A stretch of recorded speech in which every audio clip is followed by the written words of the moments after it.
Eh bien, la vérité, c'est que je pense qu'il y a beaucoup d'exagération dans cette excitation contre la signature de ce contrat par Obama avec l'Iran.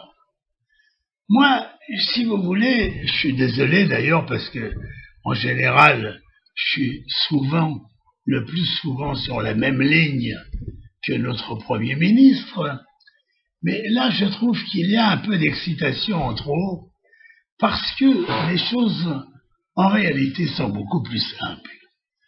Pourquoi le président de l'Iran est-il venu discuter avec l'Occident et demander qu'on mette un terme aux sanctions contre son pays parce qu'il veut apporter une politique nouvelle?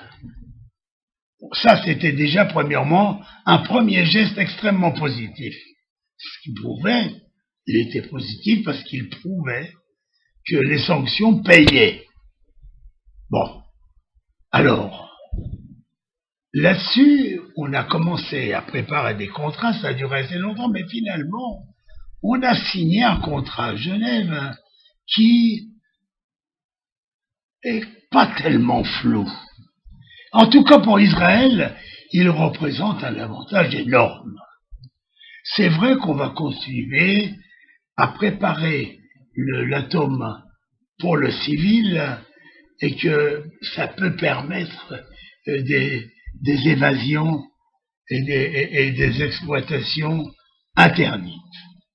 Mais n'oubliez pas quand même que le fait d'avoir signé ce contrat, l'Iran se trouve sous la surveillance permanente des 5 pays plus 1 qui ont signé avec l'Amérique et l'Iran, et tous ces gens-là vont, croyez-moi, s'employer à ne pas laisser l'Iran aller trop loin, alors qu'ils y allaient trop loin, d'une façon dangereuse. Et si on peut dire, quelque part, que c'est une erreur historique, eh bien l'erreur historique à mes yeux, c'était d'avoir laissé les choses aller aussi loin. Finalement, l'Iran était très près de la bombe atomique, et heureusement qu'ils sont venus solliciter l'amitié avec l'Occident parce qu'ils étaient en train de crever. Et c'est ça, vous comprenez que je n'analyse pas notre réaction israélienne. Enfin, il y a des gens qui étaient en train de mourir, qui ont conclu qu'il valait mieux vivre en paix, y compris avec Israël, malgré que le grand leader spirituel, ce con, soit venu dire que des choses abominables sur Israël en plein milieu des discussions, mais tout ça c'est de la politique, de la diplomatie, des préparations d'élections, etc. Alors, j'y attache pas une grande importance. Pour moi, il y a une conclusion importante, c'est que la surveillance qui va s'exercer sur l'Iran maintenant, c'est ce qu'on aurait souhaité du plus profond de notre cœur il y a seulement un mois. Et on va l'avoir, on l'a, ça c'est signé.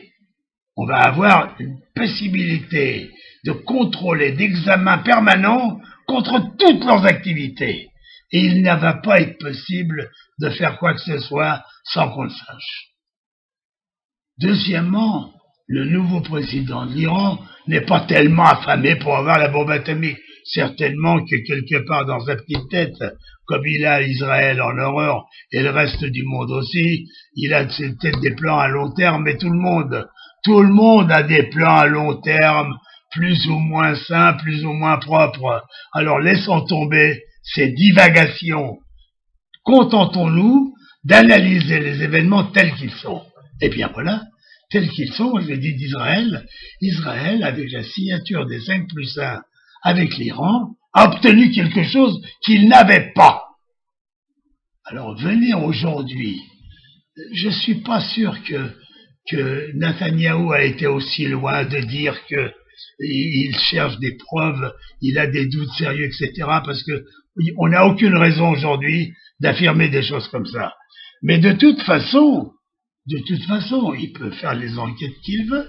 Il aurait bien pu faire beaucoup plus d'enquêtes s'il avait été assez adroit au moment où le président de l'Iran nous a tendu la main, de dire moi aussi je prends la main parce que je veux faire partie des gens qui ont accès en Iran pour contrôler les promesses qui vont être signées. Voilà.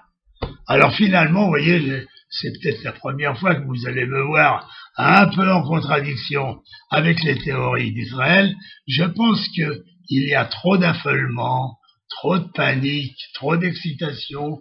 Calmons le jeu, surveillons d'une façon sérieuse, solide, énergique ce qui se passe là-bas par les moyens qu'on a maintenant qu'on n'avait pas. Et puis voyons voir. En tout cas, moi personnellement, je me sens quelque part rassuré que Obama a fait le forcing pour faire signer ce traité. Ce traité nous amène à une situation, nous Israéliens, je le répète volontairement, meilleure que celle qu'on avait. Alors que Dieu nous aide.